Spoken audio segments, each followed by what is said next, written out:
y la mitad de acá quiere tonear. Pero bueno, a ver, por unos minutitos en lo que hacemos hora para los que quieran ir a TM o a BM, ¿ya? Igual daré unos tips, ya, ok, con básicamente dándole los tips para poder estudiar un poco de lo que es microbiología. Y para los que quieran repasar, básicamente, también los temas de virología, bueno, bienvenidos seamos todos.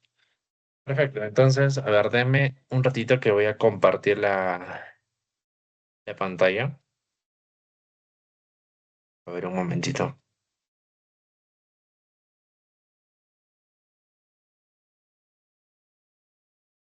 Es este.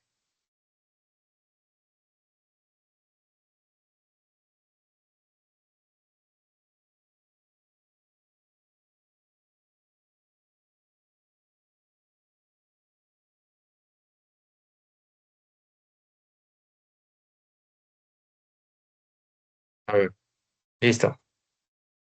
Compartir, presentar. Listo, imagina que la mayoría ya llenó su pretest. Básicamente no es tanto por los puntos de intercambio, me interesa que hayan llenado el pretest, porque de esa forma ustedes más o menos van a intuir qué es lo que se van a llevar de esta ponencia, ¿ok? Entonces, como tal, uno de los temas que ustedes van a ver en segundo semestre, bueno, en su cuarto semestre, en la segunda fase, va a ser la parte de virus, ¿ok? Primero ustedes empiezan por bacterias, luego virus y terminan con hongos. Entonces, esto es algo de la segunda fase, pero considero que es algo importante puesto que, bueno, les voy a hacer un spoiler. Hace poco hemos visto un brote de esta enfermedad relacionada con este virus, ¿ok? Sigamos entonces. Dentro de lo que nos espera la agenda de hoy es básicamente la clasificación taxonómica del virus, la estructura y características microscópicas en general, porque sé que hay muchos chicos de segundo y de cierta forma también los de tercer año tampoco recordamos muy bien, entonces está bien refrescar un poco las ideas. El mecanismo de transmisión y la epidemiología, la patogenia o sea, es cómo es que este virus, cuáles son las fases de la enfermedad, eso quiere decir la patogenia, diagnóstico y un reporte de caso para que ustedes puedan entender cómo es que esto se presenta en el día a día. ¿Ok? Entonces, empecemos. La clasificación taxonómica. Vamos a ver que tenemos que saber cuando hablemos de un virus, una bacteria, tenemos que saber de dónde, o sea, dónde estamos parados. ¿Ok? Porque es muy fácil preguntarle, por ejemplo, a ChatGPT o Gemini, ¿no? Por favor, dime de qué grupo es, por ejemplo, el virus Coxsackie.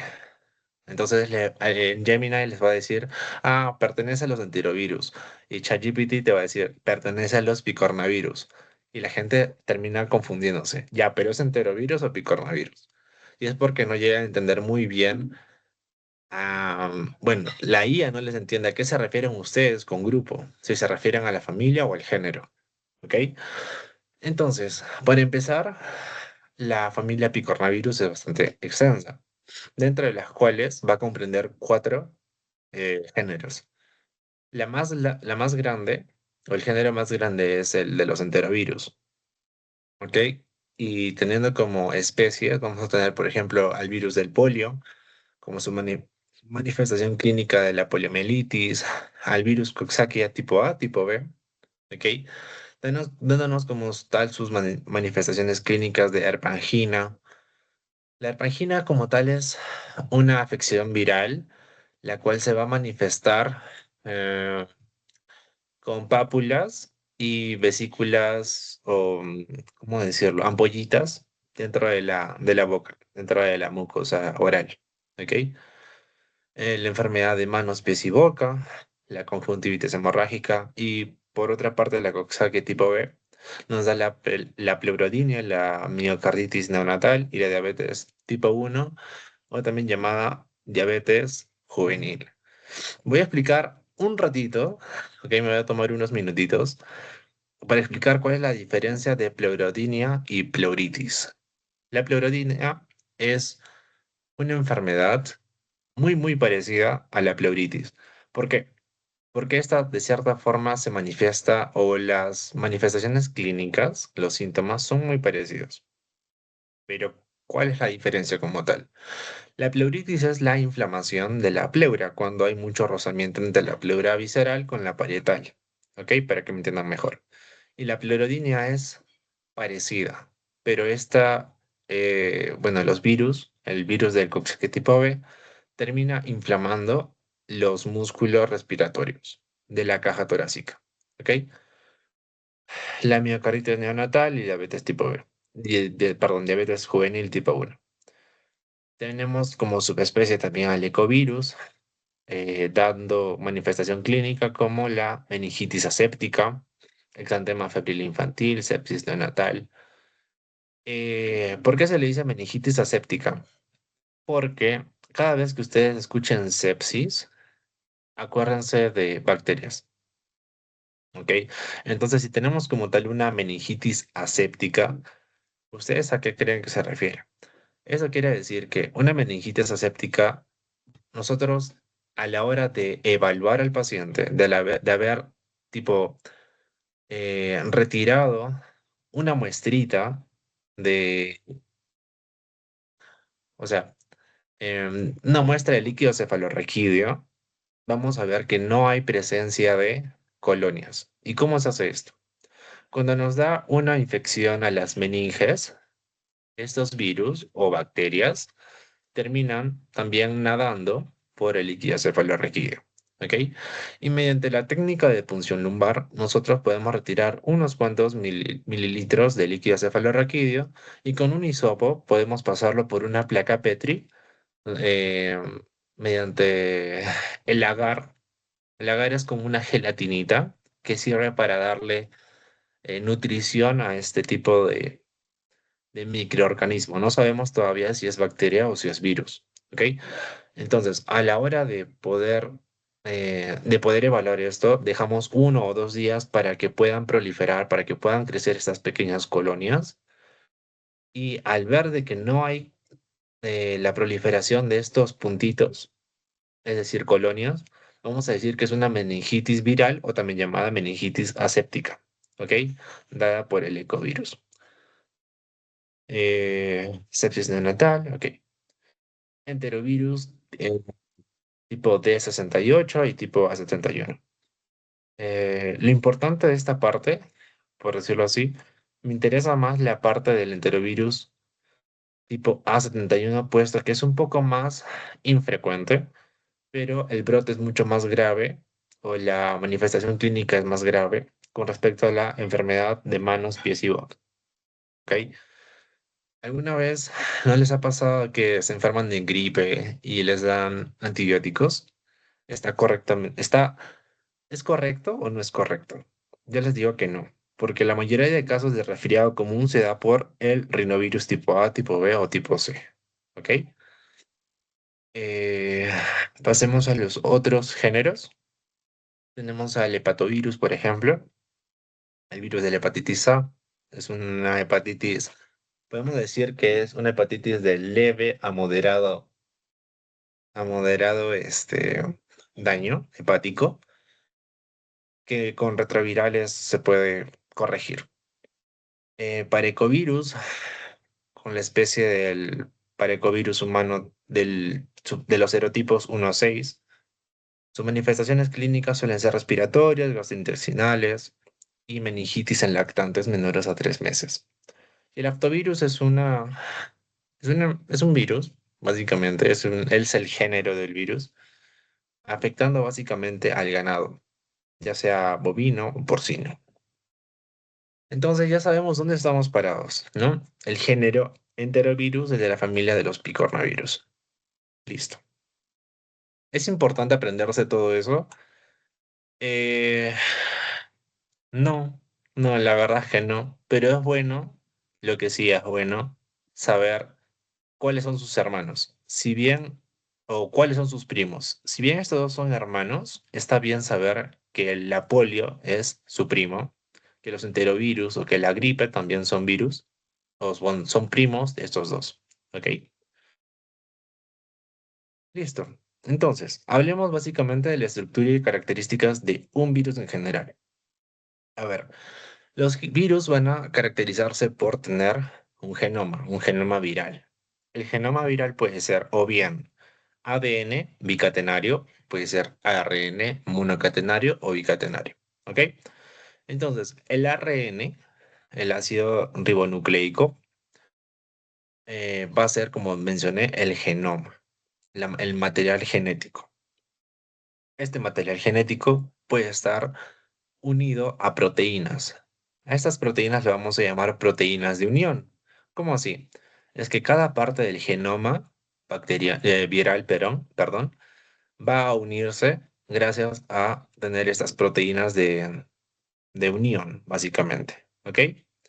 O también vamos a tener, o podemos tener al genoma viral sin proteínas, pero envueltos dentro de una coraza. ¿Coraza compuesta de qué? De proteínas. O sea, me estás diciendo que no tienen estas proteínas de unión, pero tienen un escudo lleno de proteínas. Sí, exactamente. Eso. Entonces, cada vez que les hable sobre la coraza de proteínas, ustedes van a pensar en la cápside. ¿Ok? Cápside. Y esta cápside puede tener diferentes formas. Por ejemplo, en esta presentación podemos verla de forma icosaédrica, aunque también hay otros virus, como el virus del mosaico del tabaco, que su forma es cilíndrica, helicoidal. ¿Ok? Cuando ustedes escuchen sobre nucleocápside, tienen que recordar al material genético junto a la cápside o bien a las proteínas de unión. ¿Ok? Cuando les hablen de nucleocápside, acuérdense, proteínas más genoma, ya sea las proteínas de la cápside, ¿no? De la coraza, o las proteínas de unión junto al genoma viral. Listo, hasta el momento, todo bien. Entonces, por esta parte tenemos a un virus con cápside desnuda. ¿Por qué cápside desnuda? Porque el virus puede usar esta forma como agente patógeno, agente infeccioso, o puede estar envuelta de una envoltura, valga la redundancia. Esta envoltura suele estar compuesta por una bicapa fosfolipídica, por proteínas y por glucoproteínas, así como nosotros también lo tenemos con las células, lo mismo, ¿ok? Si me preguntan cuál es más resistente, la más resistente es la cápside, porque la cápside, al tener una naturaleza proteica, es menos sensible a los cambios de temperatura, al cambio de pH, por ejemplo. En caso haya una lisis celular, no va a afectar tanto a la cápside, pero sí a una envoltura, puesto que al haber una lisis, las- la, la célula al destruirse también termina dañando la envoltura. ¿Ok? Entonces, por decirlo así, si una célula se muere y hay un virus de esta naturaleza, la envoltura también se desintegraría, pero tendríamos a la cápside de cierta forma completa, todavía en función. Pero si tuviésemos este tipo de virus, lastimosamente, bueno, afortunadamente, perdón, la envoltura también se desintegra junto al ADN. ¿Por qué? Porque este material genético, ya sea ADN o ARN, es muy sensible, ¿ok? Ante, por ejemplo, el cambio de temperatura, el pH, cambios de pH. Sigamos. Entonces, las estructuras del virus Coxsackie va a ser material genético tipo ARN. La cápside va a ser icosaédrica compuesta por 60 subunidades proteicas, de las cuales nos va a importar cuatro. Virus, Viral Protein, es la abreviación de VP. La proteína viral tipo 1, tipo 2, tipo 3 y tipo 4. La principal, la que se va a encontrar en la superficie, como podemos ver en esta imagen, va a ser la VP1. ¿Y esa por qué? Porque va a ser la proteína que va a contener los principales epítopos. O sea, nosotros hemos mm, clasificado de que la VP1 sea la principal. ¿Por qué? Porque nosotros usamos a esta partícula para poder atacar al virus. ¿Me dejo entender? Es decir, ¿qué es un epítopo? Es la porción o el fragmento del virus que nosotros, bueno, que nuestro cuerpo usa para poder atacar. O sea, es la parte que los anticuerpos reconocen para decir, ok, este es un agente extraño, por ende lo voy a atacar.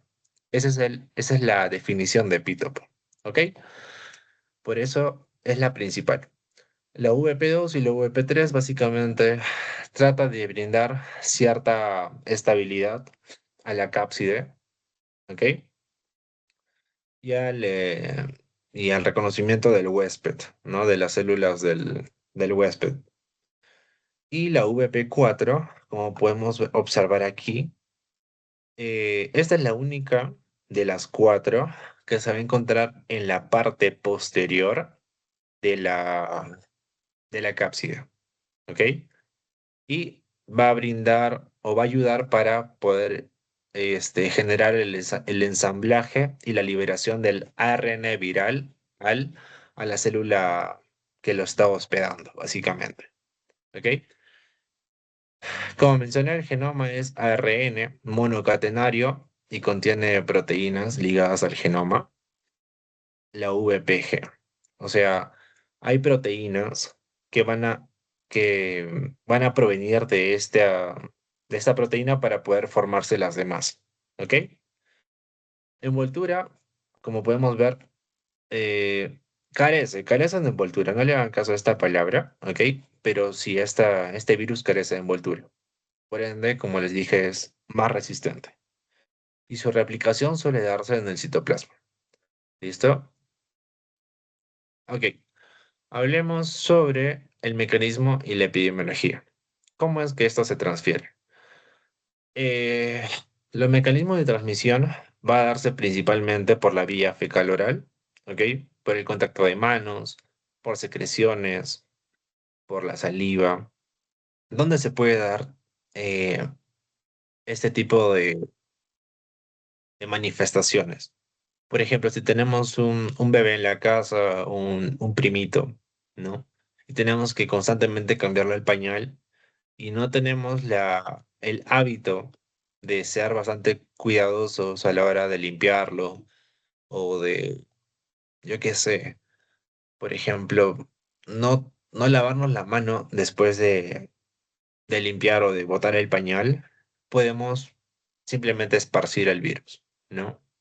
De igual forma, cuando los niños van a las guarderías, por ejemplo, la maestra trata de limpiarles, los limpia y ustedes saben que no solo hay un niño que ha hecho de sus necesidades, sino fácil son dos o tres. Y de esa forma termina esparciéndose el virus. De forma más infrecuente, suele darse por el contacto directo con lesiones cutáneas o por fómites. Fómites son los objetos que de cierta forma ya tienen una carga viral o bacteriana, porque han entrado en contacto con el personal, o bueno, con la persona huésped del virus.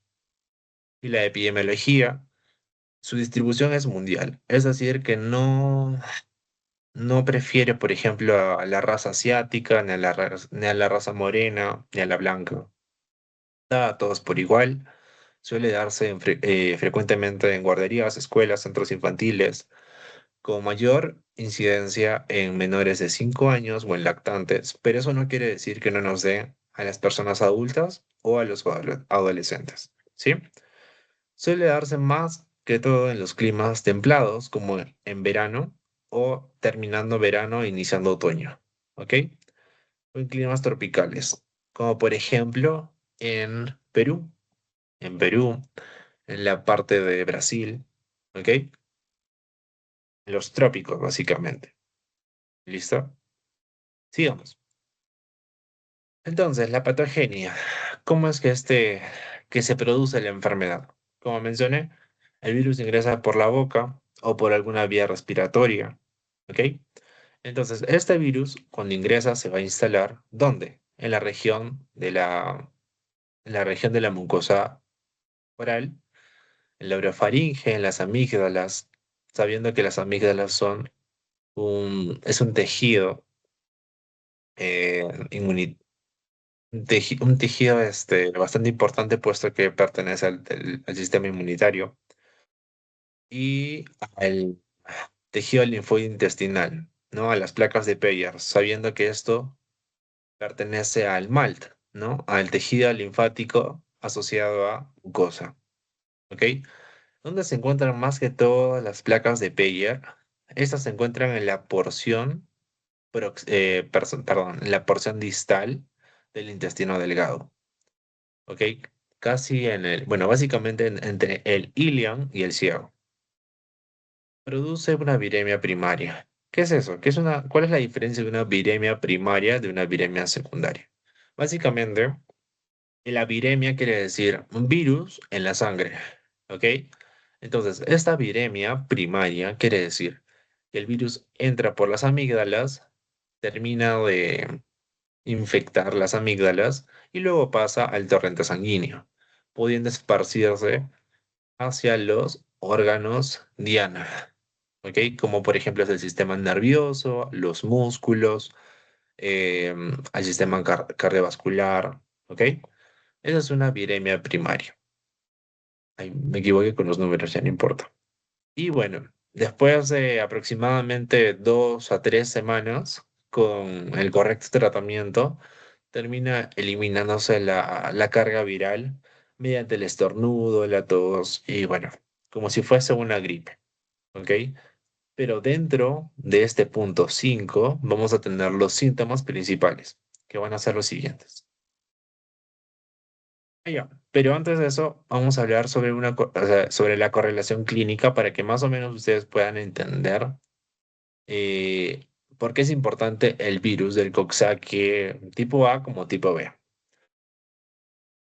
Yo les decía que este tema para mí se me hizo un poco importante, puesto que hubieron rebrotes hace poquito.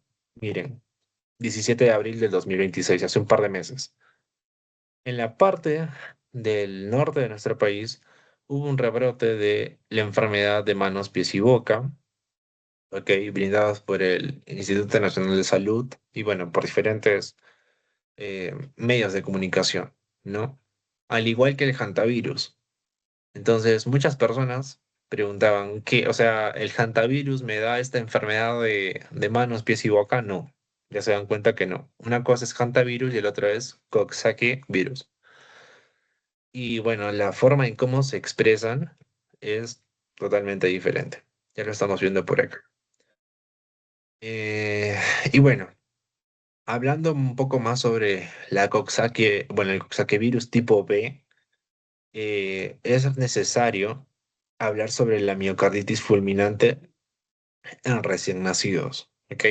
Como mencioné, suele dar esto en personas o en neonatos menores a 3 meses. Entonces, si alguna vez alguien les llegas a preguntar, mm, ¿cuál es la principal o la más frecuente eh, micro, ¿cómo decirlo? Virus o microorganismo que podría causar una miocarditis en un neonato? Es el Coxsackie tipo B. ¿Ok? Listo. Sigamos. Entonces, ¿cómo diagnostico? ¿Cómo termino diagnosticando? Ah, ok, este paciente tiene o bueno, tiene la enfermedad de mano, pie y boca. No podemos todavía decir que es el virus del Coxsackie. Ahorita les explico el porqué. La, el diagnóstico es netamente, o bueno, principalmente clínico. Ya si queremos queremos usar el laboratorio, básicamente sería para identificar cuál es el agente patógeno, más no cuál es la enfermedad, porque la enfermedad la estamos viendo, los síntomas los estamos viendo. ¿Cómo empieza? Bueno, la viremia primaria empieza con algo súper común, como una fiebre, un malestar general, dolor de músculos. Cualquier persona puede decir, uy, te está agarrando la gripe, ¿no? Pero empieza a cambiar cuando llegamos al siguiente paso, que era alcanzar a los órganos diana. Como por ejemplo, ¿cuál? Como les mencioné, en este tipo de enfermedad, los órganos diana básicamente son las amígdalas, la piel, ¿no? Y se empieza a manifestar en forma de vesículas. ¿Cómo vesículas? ¿Qué son las vesículas? Son ampollitas, ¿ok? Muy pequeñitas. Para que me entiendan, son como ampollitas bien pequeñitas. ¿Y dónde se suele dar? Mayormente en la palma de las manos, en la planta de los pies, en la región peribucal o en la mucosa bucal, ¿ok? Con esto es suficiente para decir que es la enfermedad de mano, pie y boca. Sí, la verdad es que sí. ¿Por qué? Porque dentro de los diagnósticos diferenciales vamos a observar que, por ejemplo, la varicela suele dar la misma sintomatología, ¿no? Fiebre, malestar general y tal, solo que las vesículas suelen ser más expandidas, suelen darse en más zonas del cuerpo, como por ejemplo el tórax, la carita, el cuello, y suele dar mucho prurito, mucha picazón, ¿ok? Por ejemplo, el herpes simple, de igual forma, tiene otra sintomatología, suele darse de forma lineal, ¿no? En cambio, este patrón es un poco desorganizado, por decirlo así, para que me entiendan, ¿ok? Entonces, siempre es bueno a la hora de hablar de una enfermedad tener diagnósticos diferenciales, ¿ok? ¿Por qué les dije que el diagnóstico es netamente clínico? Pero la parte de laboratorio es básicamente para identificar al agente patógeno, porque esta enfermedad puede darse por dos virus, el virus Coxsackie, bueno, el tipo A con su serotipo 16 o el enterovirus, serotipo 71, ¿ok? Ambos me pueden dar esta enfermedad. Acuérdense que son primos, lo hemos visto en la diapositiva 3, creo. ¿Ok? Y su tratamiento, bueno, básicamente viendo los papers, suele darse por la ribaridina, pero hay que tener bastante cuidado con la dosis, puesto que dependiendo de el paciente al cual estemos tratando y la dosis, tiene una toxicidad reproductiva. ¿Ok? Pero también suelen usar como tal aciclovir como terapia empírica para poder usarlo dentro del esquema de tratamiento. ¿Sí? Como tal, actualmente se tiene, ya se tienen como antibióticos, bueno, no antibióticos, digámosle, bueno, hay un tratamiento específico para esta enfermedad, pero todavía no llega al Perú. Entonces, ¿para qué nos sirve, o sea, de qué nos sirve aprender vacunas o antibióticos específicos? Porque, por ejemplo, hay un tratamiento con inmunoglobulina intravenosa que sirve para calmar este tipo de lesiones. Pero ¿para qué si en el Perú no lo usamos? Mejor aprendamos lo que nosotros o lo que en el seguro podemos usar. ¿Sí? Como les dije, es bueno tener diagnósticos diferenciales porque con ver este tipo de patrones, ¿no? De sintomatología, nos sirve para poder descartar. Ok, si no es enfermedad de mano, pie y boca, podemos intentar buscar si es varicela. Si no es varicela, buscar si es herpes simple y así sucesivamente hasta encontrar el origen y poder tratarlo con con la correcta tratamiento, básicamente, valga la redundancia. Listo. Entonces, ahora para que se les quede un poquito mejor la información, vamos a hablar sobre un reporte de caso. ¿Ok? Bueno, como tal, les voy a presentar un casito de una paciente femenina de 11 años de edad.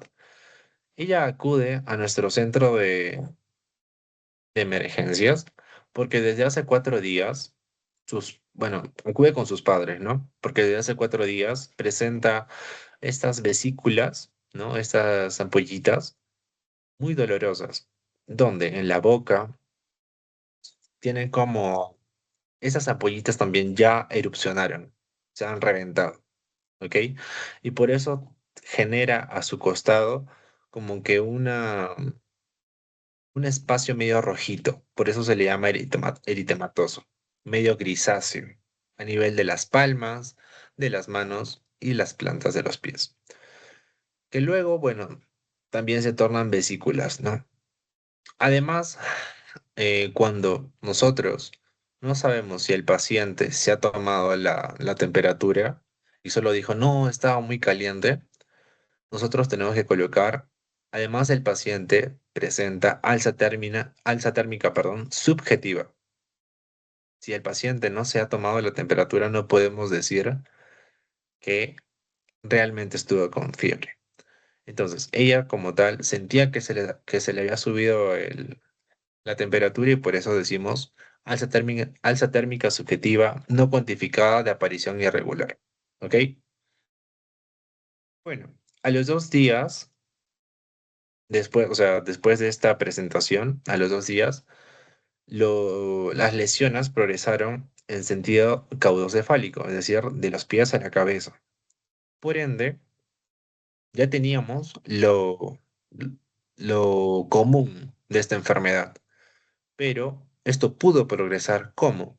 Cubriendo las piernas, eh, también puede llegar a cubrir la parte de las rodillas y la región glútea.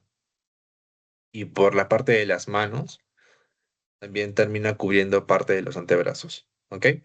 Las erosiones orales aumentaron el número y las labiales tornaron sangrantes, lo que impedía, por tanto, la apertura bucal como la alimentación. ¿Ok? Entonces, al tener estas ampollitas en la garganta, en las amígdalas, termina generando dolor al comer. A eso lo vamos a llamar como odinofagia, dolor al comer. ¿Listo? Se le prescribió ibuprofeno, perdón, con una dosis de 900 miligramos al día y medidas generales de lubricación. Como les digo, la terapia, básicamente le estaban dando AINES para que pueda disminuir la inflamación, pero algo para el virus todavía no le estaban dando. ¿Sí?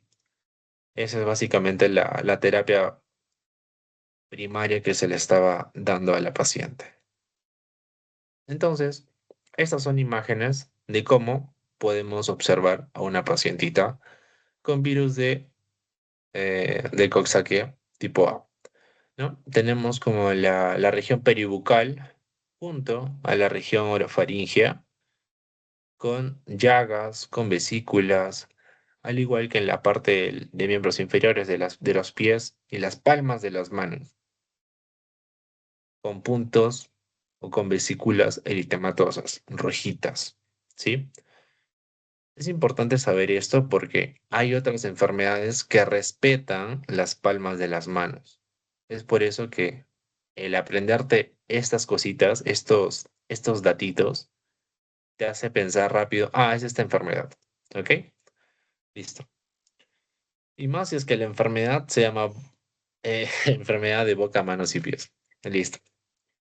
Entonces, en la imagen A podemos ver las mucosas orales tipo blanquecinas. Hasta es más, yo me atrevería quizás a decir o a tener como diagnóstico diferencial que podría ser cándida oral, ¿no? Pero como es una niña de 11 años, un poco difícil. Puede ser más que todo la cándida oral en pacientes con SIDA, ¿no? Que tienen las defensas muy, muy bajas o neonatos, ¿ok?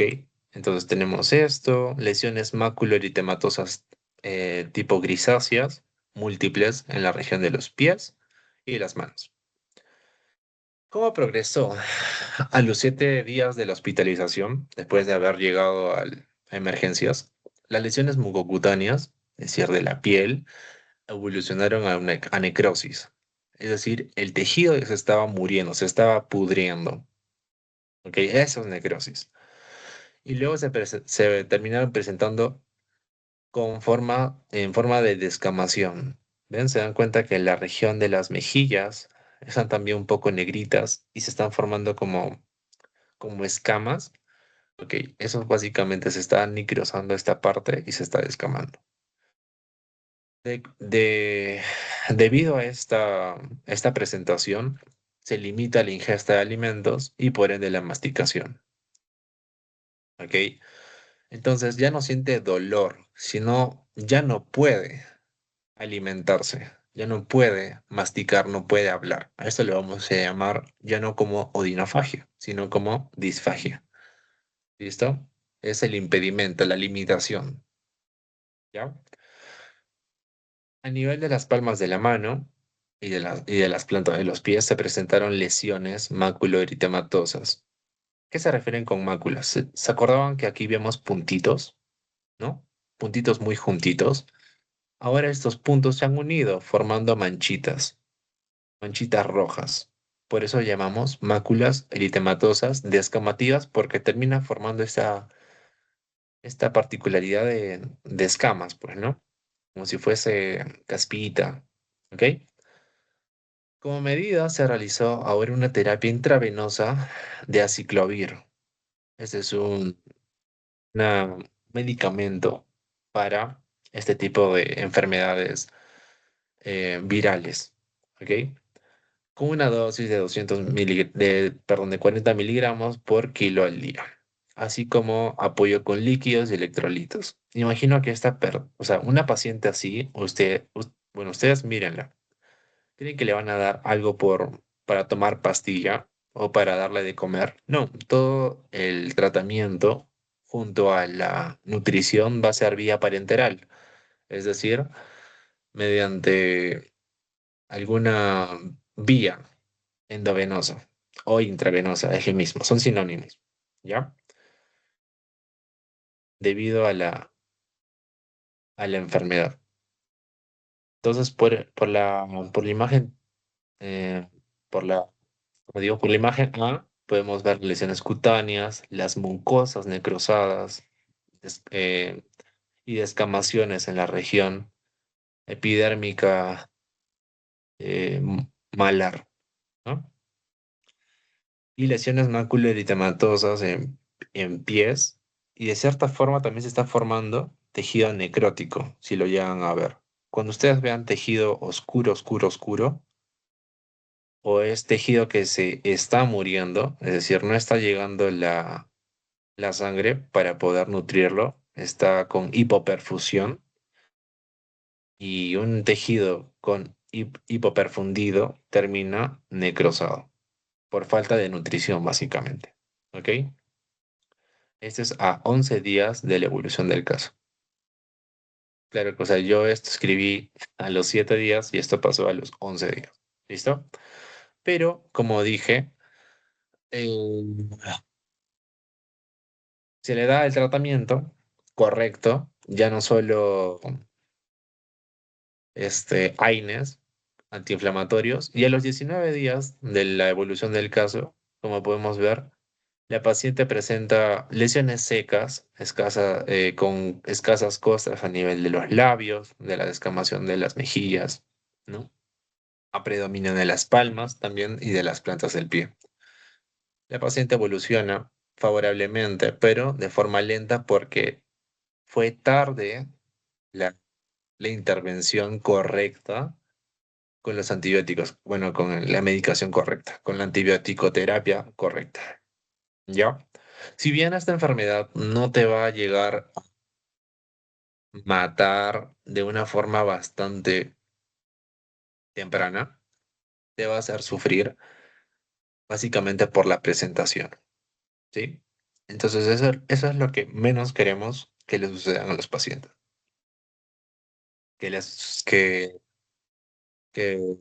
por, yo qué sé, porque dicen, no, yo qué voy a ir al centro de salud, yo sí puedo aguantar esta gripe, porque como ustedes han visto, se presenta al inicio como una gripe, ¿no? Malestar general.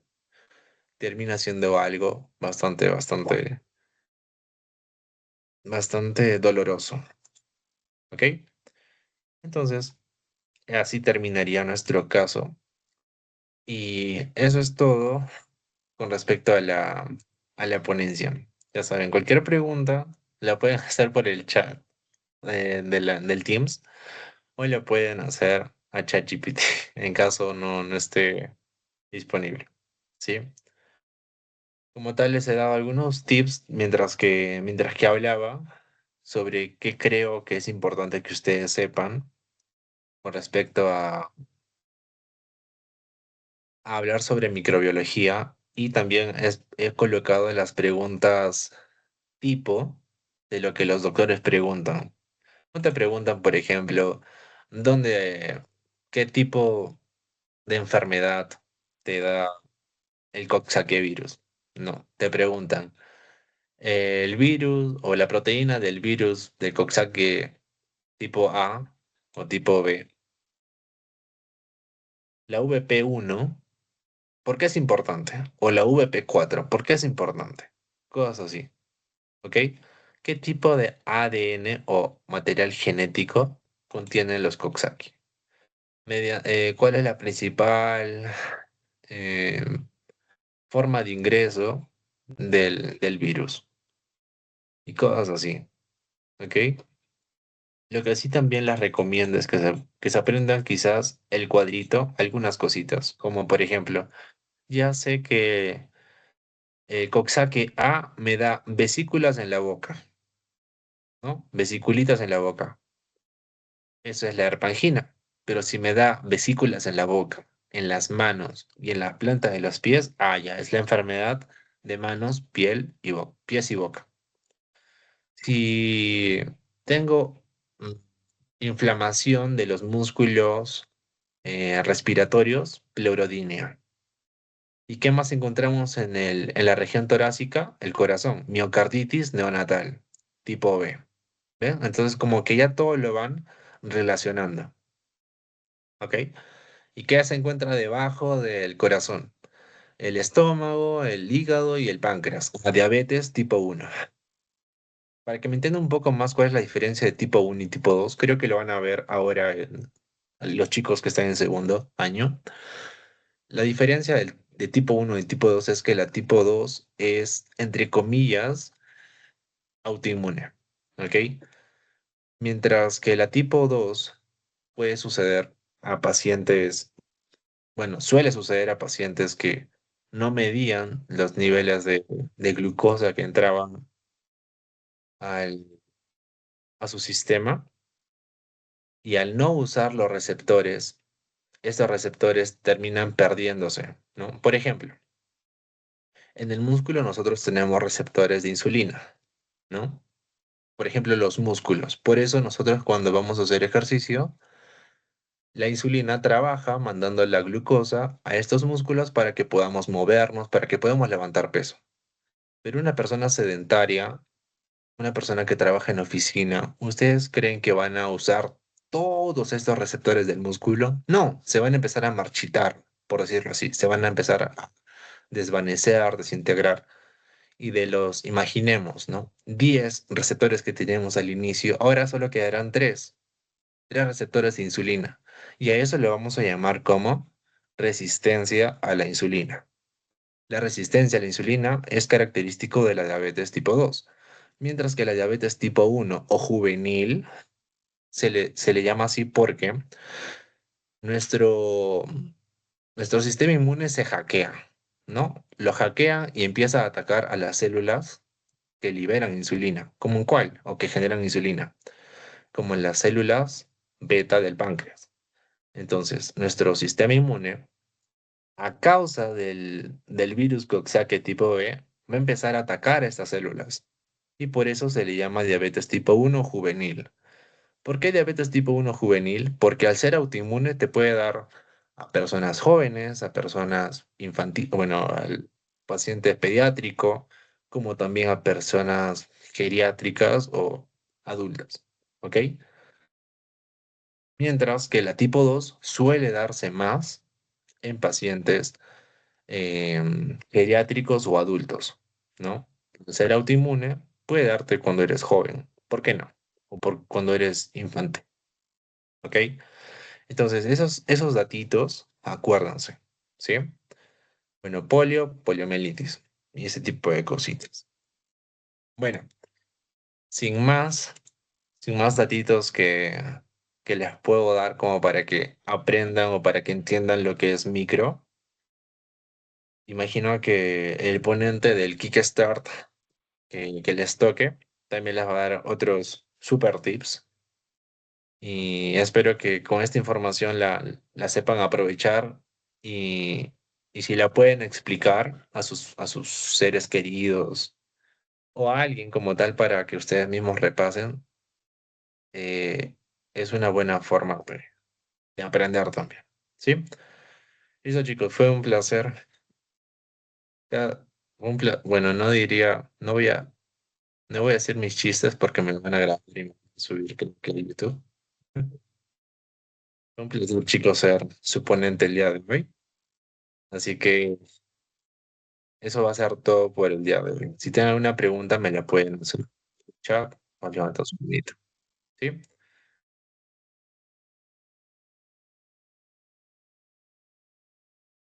Sí, chicos, si tienen alguna consulta, pues normal, pueden hacerme cualquier pregunta. Voy a enviar el post-test por el chat de la reunión para que puedan llenarlo.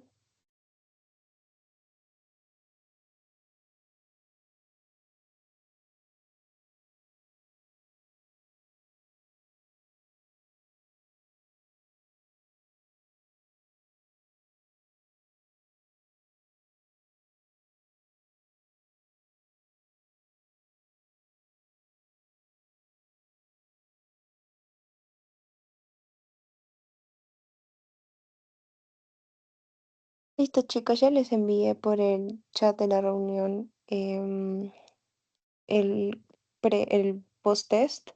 Entonces, por ahí lo llenan. Y bueno, viendo de que ya no hay ninguna pregunta, bueno, chicos, espero les haya gustado la ponencia. La verdad, disculpen quizás por la disponibilidad de Darío que haya sido justamente este día y también el ponente. De todas maneras, se va a realizar ponencias con mayor anterioridad y en otro día, obviamente porque están de vacaciones. Y bueno, chicos, gracias de todas maneras por tomarse este tiempecito para poder asistir a estas ponencias, al menos para poder reforzar un poquito más su conocimiento. Y muchas gracias, Josué, por la ponencia.